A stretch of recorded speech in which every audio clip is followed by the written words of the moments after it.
अश्वत्थामा महाभारत के एक ऐसे योद्धा थे जिसने अपने पिता द्रोणाचार्य की मृत्यु का बदला लेने के लिए पांडवों के किले में कोहराम मचा दिया था।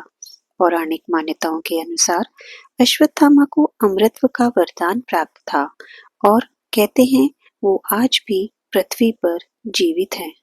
स्वागत है आप सभी का मेरे चैनल में।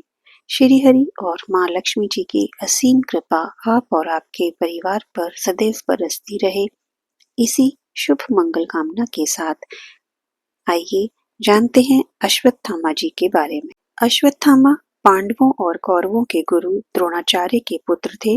वह जन्म से ही अपने पिता की तरह पराक्रमी और धनुर्विद्या में माहिर थे। एक बार संतान प्राप्ति के लिए द्रोणाचार्य और उनकी पत्नी कृपि ने हिमालय जाकर तप किया। तब भगवान शिव जी ने प्रसन्न होकर उन्हें तेजस्वी पुत्र होने का वरदान दिया। द्रोणाचार्य और कृपि की इसी संतान का नाम अश्वत्थामा पड़ा।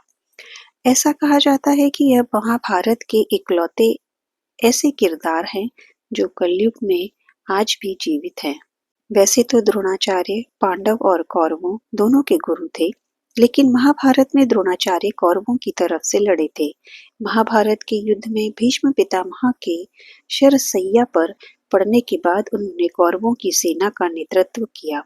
श्री कृष्ण और पांडव जानते थे कि द्रोणाचार्य के संचालन में कौरवों को हराना आसान न होगा।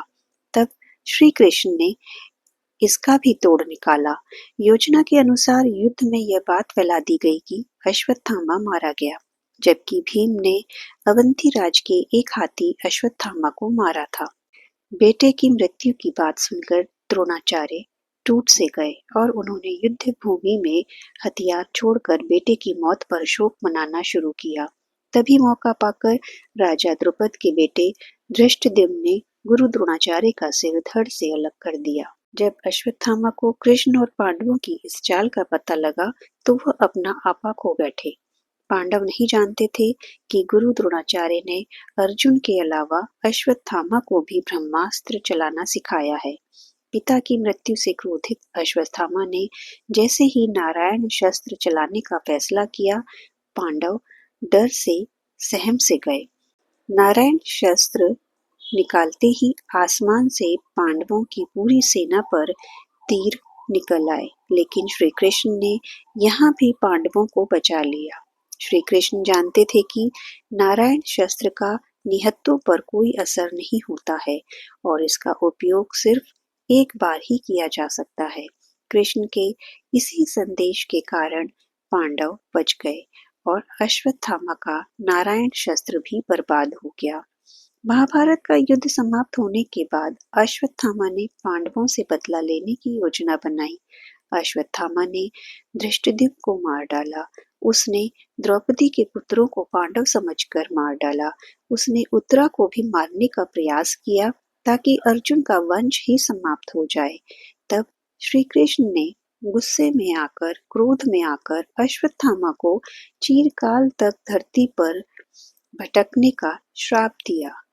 कृष्ण के इसी श्राप की वजह से अश्वत्थामा अमर हो गए। अश्वत्थामा के पास शिवजी के द्वारा दी गई कई शक्तियां थी। वे स्वयं शिवजी के ही अंश थे। जन्म से ही अश्वत्थामा के मस्तिष्क में एक अमूल्य मणि विद्यमान थी, जो कि उसे दैत्य, दानव, शस्त्र, व्याधि, देवता, नाग आदि से निर्भय रखती थी। इस मणि के कारण ही उन पर किसी भी अस्त्र और शस्त्र का असर नहीं हो पाता था। द्रौपदी ने अश्वत्थामा को जीवन दान देते हुए अर्जुन से उनकी मणि उतार लेने का सुझाव दिया। अतः अर्जुन ने उनकी मुकुटमणि लेकर प्राणदान दे दिया। शिव महापुराण के अनुसार अश्वत्थामा आज भी जीवित है। आज भी भारत के जंगलों में अश्वत्थामा को देखे जाने की घटनाएं दर्ज की जाती हैं। कभी उन्हें मध्य प्रदेश के जंगलों में देखा गया, तो कभी उड़ीसा के और कभी उत्तराखंड के जंगलों में। अश्वत्थामा आज भी जीवित हैं और वह कल्प के अंत तक जीवित रहेंगे।